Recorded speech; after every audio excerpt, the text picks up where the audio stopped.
మోడీ, అమిత్ షా చేసిన ఆరోపణలపై ఆ పార్టీ తీసుకున్న లైన్కు భిన్నంగా కమిషన్ ముందు అంది వచ్చిన అవకాశాన్ని జారవిడుచుకున్నారా?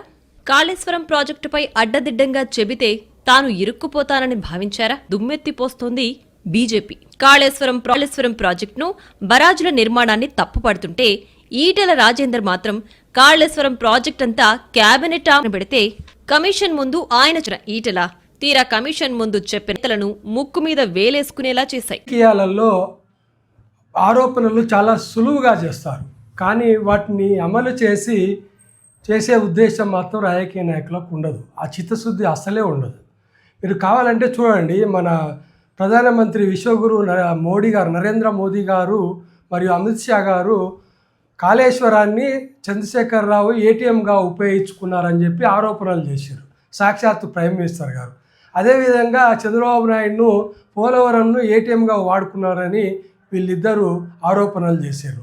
కానీ కార్యాచరణలో మాత్రం వాళ్ళిద్దరూ బాహాటంగా బయటనే ఉన్నారు. ఇంతవరకు వాళ్ళ మీద కేంద్ర ప్రభుత్వం మాత్రం ఏ కేసు పెట్టలేదు. కాకపోతే స్టేట్ గవర్నమెంట్లో అక్కడ జగన్మోహన్ రెడ్డి కానీ ఇక్కడ రేవంత్ రెడ్డి గారు కానీ స్టేట్ గవర్నమెంట్ లెవెల్లోనే మాత్రం వీళ్ళిద్దరి మీద కేసులు పెట్టడం జరిగింది.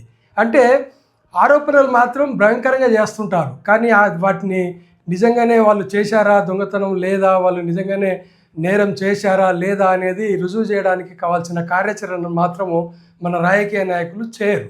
ఇప్పుడు ఈటెల రాజేందర్ విషయం తీసుకుంటే మనము, ఈటెల రాజేందర్ ఏం చేసి ఉన్నప్పుడు ఆయన ఒక మంత్రి, దాంట్లో ఒక క్యాబినెట్లో ఒక మంత్రి. క్యాబినెట్ నిర్ణయాల ప్రకారంగానే ఏ బిల్ అయినా ఏదైనా శాంక్షన్ అవుతుంది. దాంట్లో అతను ఒక నెంబర్ మాత్రమే. అది కాదని వాళ్ళ రాజకీయం మారి బీజేపీలోకి వచ్చినంత మాత్రాన రాజ్యాంగంలో ఉన్నటువంటి తప్పులను ఎత్తి చూపి అతను జైలు పోడు కదా.